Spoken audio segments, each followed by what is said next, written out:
A big chunk of ice has just broken away from the Arctic's largest remaining ice shelf, 79N, or Nioghalvfjerdsfjorden, in northeast Greenland. The ejected section covers about 110 square kilometers. Satellite imagery shows it to have shattered into many small pieces. The loss is further evidence, say scientists, of the rapid climate changes taking place in Greenland.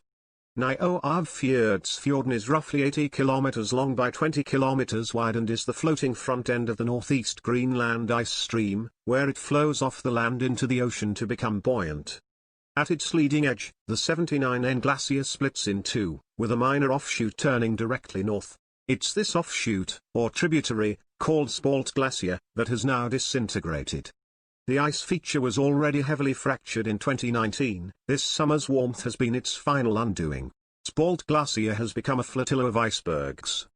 Oceanographers have also documented warmer sea temperatures, which mean the shelf ice is almost certainly being melted from beneath as well. 79N became the largest remaining Arctic ice shelf only fairly recently, after the Petermann Glacier in northwest Greenland lost a lot of area in 2010 and 2012, explained Professor Jason Box from the Geological Survey of Denmark and Greenland, GEUS.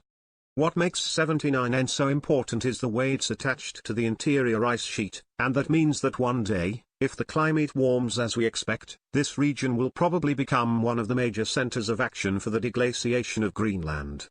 The northeast Greenland ice stream drains about 15% of the interior ice sheet.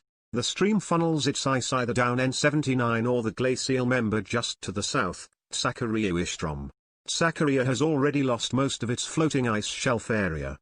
July witnessed another large ice shelf structure in the Arctic lose significant area. This was Milne Ice Shelf on the northern margin of Canada's Ellesmere Island. 80 square kilometers broke free from Milne, leaving a still secure segment just 106 square kilometers in size.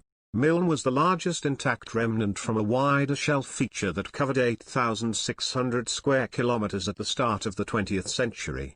The fast pace of melting in Greenland was underlined in a study last month that analyzed data from the US-German GRACE-4 satellites.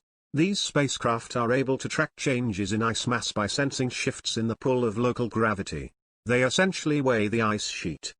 The GRACE mission found 2019 to have been a record-breaking year, with the ice sheet shedding some 530 billion tons. That's enough meltwater running off the land into the ocean to raise global sea levels by 1.5 millimeters.